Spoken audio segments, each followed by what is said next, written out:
Luxury, power, betrayal. Gucci's story has it all. From a small leather shop in 1921 Florence to the ultimate status symbol of the 20th century, the brand defined wealth and prestige. Behind the glamour, family feuds, scandals, and corporate wars shattered its empire. By 1995, the last Gucci heir was out. Maurizio Gucci, once the head of the company, was assassinated in a hit order by his ex-wife. Decades later, Gucci rose again, but with plunging sales and leadership chaos, its future hangs in the balance. Is Gucci on the brink of another collapse? The name Gucci is now synonymous with luxury, red carpets, high fashion, and billion-dollar prestige. But rewind 100 years, and the story begins not with runway glamour, but with a young man in a hotel, carrying the luggage of the rich and famous. Guccio Gucci, born in 1881 in Florence, wasn't a designer or a businessman. At least, not yet. He was just a bellhop at the Savoy Hotel in London, where he spent his days loading and unloading suitcases belonging to the wealthiest people in the world. But instead of just carrying bags, he studied them. He noticed the craftsmanship, the materials, the elegance. And most importantly, he saw what luxury really looked like. Guccio spent years absorbing the world of high-end travel. He worked for the European rail company, Compagnie des Wagons-Lits, which provided first-class train experiences to Europe's elite. Later, he joined the fine luggage maker Franzi, where he learned the trade of crafting high-quality leather goods. By the time 1921 rolled around, he was ready to take a leap of faith. He returned to Florence, took every lesson that he learned, and opened his own shop, Azienda Individuale Guccio Gucci. At first, it was just a small boutique selling imported leather luggage, bags designed for the wealthy travelers Guccio had once served. But soon, he took things a step further, setting up a workshop where local artisans crafted custom leather goods. Demand grew fast, and soon he needed more hands. By the 1930s, he had 60 artisans working in his shop. But just when things were taking off, history intervened. In 1935, Mussolini invaded Ethiopia, and the League of Nations responded with a trade embargo on Italy. That meant one thing: leather was suddenly hard to come by. But Guccio wasn't about to let that stop him. Instead of shutting down, he adapted. He introduced new materials: raffia, wicker, wood, linen, jute, anything he could find to keep production going. And out of this challenge, something incredible happened. Gucci developed a unique tanning technique that created a rich, durable leather known as cuoio grasso. It became a Gucci trademark. In 1937, Gucci expanded beyond just luggage. He launched a handbag line, and that decision would change the company forever. By the time World War II began, Gucci's artisans were crafting boots for the Italian infantry. And when leather shortages hit once again, they found another creative solution: cotton canvas bags featuring a signature double G logo with red and green bands. This pattern became instantly recognizable, and suddenly, Gucci was no longer just a shop in Florence. It was a brand. Then came the next major move: Rome. In 1938, Guccio's son, Aldo Gucci, convinced his father to expand to Via Condotti, one of Rome's most prestigious shopping streets. Aldo also pushed for more products: belts, gloves, wallets, keychains, all stamped with a Gucci name. And just like that, Gucci wasn't just about travel anymore. It was about fashion. But as Gucci soared to new heights, so did the tensions within the family. Guccio's three sons, Aldo, Vasco, and Rodolfo, were deeply involved in the business. When Guccio died in 1953, his empire was left in their hands, and they wasted no time taking Gucci global. In 1953, the same year Guccio passed, Gucci opened its first store in New York on Fifth Avenue. It was a game changer. Hollywood took notice. Grace Kelly, Jackie Kennedy, Elizabeth Taylor. They weren't just wearing Gucci, they were making it iconic. The Jackie bag, the Florence scarf, the double G belt buckle, each became a statement piece, defining the brand's identity. By the 1970s, Gucci had exploded. Stores popped up in London, Paris, Tokyo, Hong Kong, and Beverly Hills. The company was selling 84,000 pairs of Gucci loafers a year in the US alone. Even President John F. Kennedy called Aldo Gucci the first Italian ambassador to the United States. Gucci was a global phenomenon. But as Gucci expanded, cracks began to form beneath the surface. Family rivalries boiled over. In 1969, Giorgio Gucci, Aldo's son, tried to launch his own Gucci line without telling the rest of the family. It was absorbed back into the main company, but the damage was done. The family was no longer united. Things got worse in the 1980s. Paolo Gucci, another son of Aldo, decided to break away and start his own brand, Gucci Plus. But Aldo had his own problems. He'd been funneling profits through Gucci America, a company he privately owned, instead of through the main family business. The rest of the family wasn't happy. By 1982, the Gucci empire was spiraling. The company had to go public to ease tensions, but that didn't stop the internal wars. When Rodolfo Gucci died in 1983, his son Maurizio Gucci inherited his shares and launched a full-scale legal battle against his uncle Aldo. It wasn't just business, it was personal. And in 1986, Aldo was found guilty of tax evasion and sentenced to 1 year in prison. The power struggle had torn the family apart. At the same time, Gucci's reputation was slipping.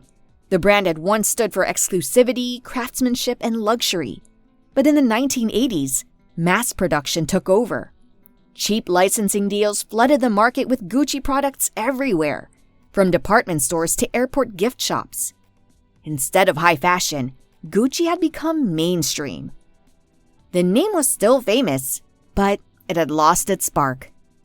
Maurizio Gucci, now in control, tried to fix things. He hired Don Mello to restore Gucci's luxury image, but his lavish spending on the company's headquarters and marketing only made things worse. The brand was in financial ruin. By 1993, Maurizio sold his remaining shares to Investcorp, a Bahrain-based investment firm. And just like that, the Gucci family was out. For the first time in history, no Gucci was involved in Gucci. But the family drama didn't end there. In 1995, Maurizio Gucci was murdered outside his Milan office in a scandal that shocked the fashion world. It happened on the morning of March 27, 1995. Maurizio, dressed in a suit and Gucci loafers, left his Milan apartment and walked the short distance to his office at 20 Via Palestro. As he climbed the steps to the entrance, a man followed closely behind him. 3 gunshots rang out, one to his back, another to his shoulder, and a final shot to his head. Maurizio collapsed on the red marble floor. The killer fled, disappearing into the streets of Milan. The execution was cold, calculated, and professional. But who wanted Maurizio dead? Mia madre entrò in camera e mi disse che papà era morto. E io mi ricordo che... For 2 years, investigators searched for answers. Then, in 1997, the shocking truth was revealed. Maurizio's ex-wife, Patrizia Reggiani, had orchestrated the murder. She hadn't pulled the trigger herself, but she had hired the hitman. Her reason? Revenge, power, and money. Patrizia Reggiani was convicted of the murder of her former husband, the multimillionaire Maurizio Gucci. Their divorce wasn't finalized until 1994, but by then, Patrizia had lost the one thing she cared about most, her status as Mrs. Gucci. She saw Maurizio as reckless and arrogant, squandering the Gucci empire and spending millions on lavish projects. Worse, he had moved on with a new woman, Paola Franchi, and planned to marry her. Patrizia couldn't stand the thought of someone else taking her place. In 1998, Patrizia Reggiani went on trial. The jury found her guilty, sentencing her to 29 years in prison, later reduced to 26 years. After serving 18 years, she was released in 2016, still insisting that she had been wrongly convicted. With Maurizio's murder, the Gucci family name was permanently severed from the company. But in the world of fashion, Gucci was far from over. A rescue mission was already underway. By the late 1990s, Gucci had lost its identity. The brand had become too common, its luxury status fading. That's when Tom Ford stepped in. Ford, who had joined Gucci in 1990, had a vision: glamour, sex appeal, and exclusivity. He was named creative director in 1994, and his 1995 collection changed everything. Sensual white dresses with daring cutouts hit the runway, capturing headlines and reigniting Gucci's edge. The brand embraced provocative marketing, launching limited edition silver handcuffs, G-strings, and bold ad campaigns. It was risky, bold, and exactly what Gucci needed. Just my character and personality. But I worked for Maurizio Gucci for a period of time until... At the same time, Domenico De Sole, Gucci's CEO, pushed the company in a new direction. He cut the number of stores from 1,000 to just 180, bringing back the brand's exclusivity.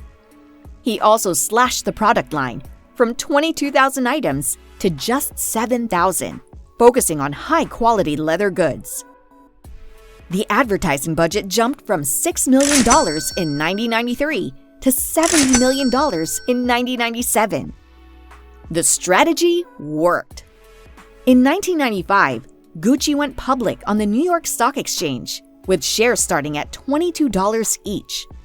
From 1995 to 1997, Investcorp sold its shares, cashing out nearly $1.9 billion. Gucci was back and stronger than ever. Then in 1999, a battle for control erupted. LVMH, the French luxury giant, had been quietly buying shares of Gucci, reaching 34% ownership.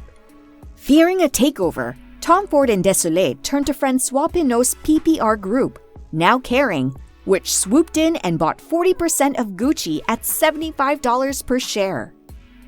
LVMH's influence was diluted to 20.7%, and Gucci was safe, at least for now.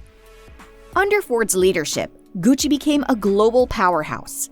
But in 2004, after years of tension, both Ford and Desolé left Gucci. How hard was it to leave? It was incredibly hard to leave Gucci. The company then experimented with new designers, but the brand struggled to maintain its edge. That's until Alessandro Michele arrived in 2015, and he didn't just bring Gucci back, he reinvented it. Michele's vision was unlike anything the brand had seen before. He pulled from past eras, blending Renaissance opulence, vintage Hollywood glam, and androgynous fashion into something entirely new. Gucci became a world of contradictions, romantic yet rebellious, nostalgic yet futuristic. His collections were filled with eclectic prints, oversized glasses, floral suits, and gender-fluid styling that blurred the lines between classic and avant-garde. It's really about that kind of contradiction between the past and the future. In touch with the beauty could be 1 second or 1 hour. Time stands still. Yes. His creative approach extended beyond the runway. Gucci's marketing, campaigns, and fashion films all reflected his bold aesthetic. He embraced maximalism, fantasy, and self-expression, making Gucci the go-to brand for those who wanted to stand out. The message was clear. Gucci was no longer just about luxury. It was about identity and individuality. Because I always start from different kind of inspiration. And it worked. Gucci sales skyrocketed, and for years, Michele's geek-chic retro-modern aesthetic dominated the industry. Fashion houses rushed to copy his gender-fluid, vintage-inspired looks, but Gucci remained the original, the trendsetter. It's time for this brand to tell another story. But by 2022, the same aesthetic that once set Gucci apart began to feel overexposed. The demand for new direction grew louder, and in November 2022, after 7 years at the helm, Michele stepped down as creative director, marking the end of one of Gucci's most groundbreaking eras. In 2023, Gucci was at a crossroads. Sabato De Sarno had stepped in as creative director, carrying the weight of one of fashion's most legendary houses on his shoulders. His mission? Revive Gucci's luxury appeal and restore its exclusivity. The expectations were sky high. De Sarno wasted no time in setting a new tone. His debut collection, Gucci Ancora, introduced a fresh oxblood red color, Rosso Ancora, as the new signature hue. Gone were the flashy, eccentric designs of the past decade. His approach was sleek, minimal, and sophisticated. Some even called it a return to classic luxury. It's very light. I choose this leather that when you touch it is like a peach touch. But the real problem wasn't the designs. It was the numbers. Gucci's sales were in a free fall. In 2023, revenue dropped 6%, a worrying sign for parent company Kering. The downward spiral continued in 2024, with sales plunging 25% in Q3, dragging Kering's overall performance down with it. Store traffic slowed, wholesale orders dropped by 53%, and Gucci found itself struggling to keep up with competitors like Louis Vuitton and Hermès. Since 2022, the performance at Gucci and therefore Kering has really suffered. Sales have missed a number of times. Behind the scenes, the leadership was shifting just as fast as the brand's creative direction. The constant shakeup sent a clear message. Gucci needed a turnaround, and fast. By early 2025, it was clear that De Sarno's tenure wasn't working. The numbers didn't lie, and investors weren't happy.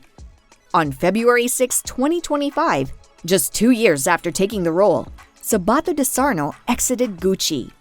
His final collection, scheduled to be presented at Milan's Fashion Week on February 25, would be showcased by Gucci's in-house design team, a rare move that signaled uncertainty about the brand's future.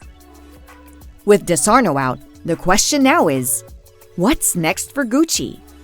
Kering has hinted at a new artistic vision and a fresh leadership strategy. But finding the right balance won't be easy. The luxury market is evolving, and Gucci needs to figure out whether it wants to lean into its heritage or reinvent itself. The once unstoppable brand is now facing one of the toughest moments in its history. Will Gucci reclaim its status as the ultimate luxury powerhouse, or has the magic of the double G logo started to fade? Let us know in the comments. What do you think Gucci needs to do to make a comeback? And if you love fashion, make sure to subscribe for more deep dives into the biggest brands shaping the industry.